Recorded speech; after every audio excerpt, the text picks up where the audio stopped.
प्रस्तावना। अगर आपको अपने परिणाम पसंद नहीं है तो अपनी नीति बदले। आज दो चीज़ों की बड़ी सख्त ज़रूरत है। पहली, अमीरों को यह पता चलना चाहिए कि गरीब लोग कैसे ज़िंदगी जीते हैं, और दूसरी, गरीबों को यह पता चलना चाहिए कि अमीर लोग कैसे काम करते हैं। John foster. व्यवसाय संबंधी एक कहानी मुझे बड़ी पसंद है। अपनी आर्थिक तंगी से परेशान एक अधेड़ मैनेजर किसी वित्तीय विशेषज्ञ की सलाह लेने का फैसला करता है। मैनेजर एक बहुत सम्मानित वित्तीय सलाहकार से अपॉइंटमेंट लेता है, जिसका ऑफिस पार्क एवेन्यू की एक भव्य इमारत में है। मैनेजर जैसे ही सलाहकार के सुसज्जित रिसेप्शन रूम में दाखिल होता है, चकरा जाता है। वहाँ कोई रिसेप्शनिस्ट नहीं है, बस सामने दो दरवाजे, एक पर लिखा है कर्मचारी और दूसरों पर लिखा है सेल्फ एम्प्लॉयड। चूंकि मैनेजर कर्मचारी है, इसलिए वह कर्मचारी वाले दरवाजे को चुनता है। एक बार फिर दो दरवाजे उसका स्वागत करते हैं। एक पर लिखा है आमदनी $40,000 से कम, दूसरे पर लिखा है आमदनी $40,000 से ज़्यादा। मैनेजर की आमदनी $40,000 से कम है, इसलिए वह पहले वाले दरवाजे को चुनता है। एक बार फिर उसके सामने दो दरवाजे आ जाते हैं। बाएं दरवाजे पर लिखा है साल में $2,000 से ज़्यादा बचत, और दाएं दरवाजे पर लिखा है साल में $2,000 से कम बचत। मैनेजर के बचत खाते में सिर्फ $1,000 ही पड़े हैं, इसलिए वह दाएं दरवाजे को चुनकर उसके भीतर चला जाता है और वह दोबारा पार्क एवेन्यू की सड़क पर पहुंच जाता है। समान दरवाजे समान परिणामों की ओर ले जाते हैं। बड़ी ही दुखद लेकिन स्पष्ट बात है, इस कहानी का मैनेजर अपनी लीक से कभी बाहर नहीं निकल पाएगा जब तक कि वह अलग दरवाजे खोलने का विकल्प न चुने। कहानी का सबक यह है कि ज़्यादातर लोग उसी मैनेजर की तरह होते हैं। वे ज़िंदगी में ऐसे दरवाजे खोलने का फैसला करते हैं जो उन्हें घुमा फिरा कर वहीं पहुंचा देते हैं जहां से उन्होंने शुरू किया था। अलग परिणाम पाने का इकलौता तरीका यही है कि लोग अलग दरवाजे खोलने का चुनाव करें, है ना? जैसा मेरे एक मार्गदर्शक कहा करते थे, अगर तुम वही करते रहो जो हमेशा करते आए हो तो तुम्हें वही सफलता मिलेगी जो हमेशा मिलती आ रही है। आप 95% लोगों में आते हैं या 5% में। कहानी वाले मैनेजर की तरह ही ज़्यादातर लोग एक बंदी बंधाई लीक पर चलते हैं। इसकी वजह यह है कि वे आर्थिक कुंठा के अंतहीन चक्र में फंसे हुए हैं। कहानी वाले मैनेजर की तरह ही ज़्यादातर औद्योगिक देशों के 95% काम करने वाले लोग कर्मचारी हैं। उनकी सालाना कमाई $40,000 से कम है और वे साल में $2,000 से कम बचा पाते हैं। पहली नज़र में देखने पर ये आंकड़े काफ़ी आकर्षक लगते हैं, खासतौर पर $40,000 से कम आमदनी वाले लोगों को। मगर हकीकत यह है कि दुनिया के 95% लोग तेज़ी से आगे नहीं बढ़ रहे हैं। वे तो बस जैसे तैसे घिसट कर चल रहे हैं। 65 साल की उम्र में आम अमेरिकी नागरिक की आर्थिक स्थिति कैसी होती है, इनके आंकड़ों पर गौर करें। 65 साल की उम्र में 100 आम अमेरिकी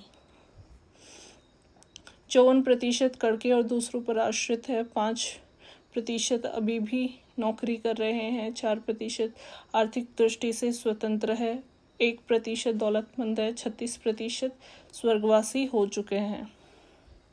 आपका अंजाम क्या होगा? क्या आप ऐसे आर्थिक दरवाजे खोल रहे हैं जो आपको 95% लोगों की जमात में पहुंचा देंगे, या फिर आप ऐसे दरवाजे खोल रहे हैं जो आर्थिक स्वतंत्रता या दौलत की ओर लेके जाएंगे, जैसा सिर्फ 5% लोगों के मामले में ही होता है। मुझे यकीन है कि ज़्यादातर लोग अपने लिए, अपने परिवार के लिए ज़्यादा दौलत चाहते हैं। मुझे नहीं लगता कि वे 65 की उम्र में स्वर्गवासी या कड़की होना चाहते हैं या रोज़ी रोटी कमाने के लिए नौकरी करना चाहते हैं। मुझे पूरा भरोसा है कि अगर हर इंसान को 5% लोगों की जमात में शामिल होने के पूरे फ़ायदे पता चल जाए तो बहुत सारे लोग ज़िंदगी में अलग दरवाजे खोलने का विकल्प चुनेंगे। पल भर के लिए कल्पना करें। पल भर के लिए कल्पना करें कि आपकी ज़िंदगी में समय और पैसे की बिल्कुल कमी नहीं है। कल्पना करें कि आप हर सुबह अपने बच्चों को पैदल स्कूल छोड़ने जाते हैं और अपनी नौकरी के चक्कर में उनकी स्कूल मैच या सॉकर मैच देखने का मौका कभी नहीं चूकते। कल्पना करें आप अपने गोल्फ के समय के हिसाब से अपने कामकाज की दिनचर्या तय करते हैं, न कि अपने कामकाज की दिनचर्या के हिसाब से अपने गोल्फ का समय। कल्पना करें कि आप अपने इच्छा अनुसार वैकेशन पर कभी भी जा सकते हैं और कभी भी लौट सकते हैं, बजाय इसके कि आपका बॉस आपके वैकेशन की अवधि तय करे। कल्पना करें कि आप अपना कार लोन पटा देते हैं, अपना हाउस लोन चुका देते हैं और हर महीने के अंत में अपने क्रेडिट कार्ड बिल्स भी चुकता कर देते हैं। कल्पना करें कि 5% लोगों की जमात में शामिल हो चुके हैं।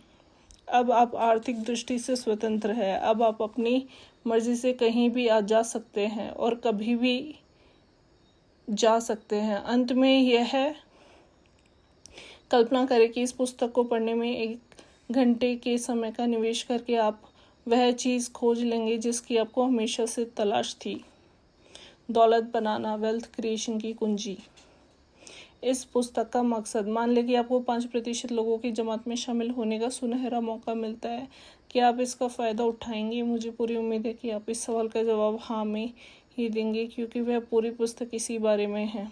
आगे के पन्नों में आप सीखेंगे कि आर्थिक स्वतंत्रता का रहस्य सिर्फ यह जानना कि कौन से दरवाजे खोले जाएं।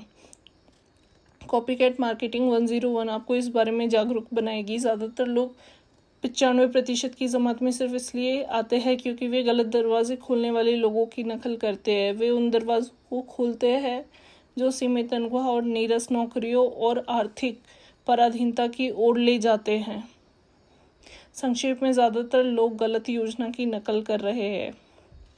इस पुस्तक में आप सीखेंगे कि ज़्यादातर लोग जिस वर्तमान सिस्टम की नकल कर रहे हैं उससे सिर्फ अस्थायी आमदनी हासिल होती है, सच्ची दौलत नहीं मिलती, क्योंकि यह पैसे के बदले समय की सामान्य वृद्धि पर आधारित है। आप सीखेंगे कि सच्ची दौलत बनाने की कुंजी है लिवरेज।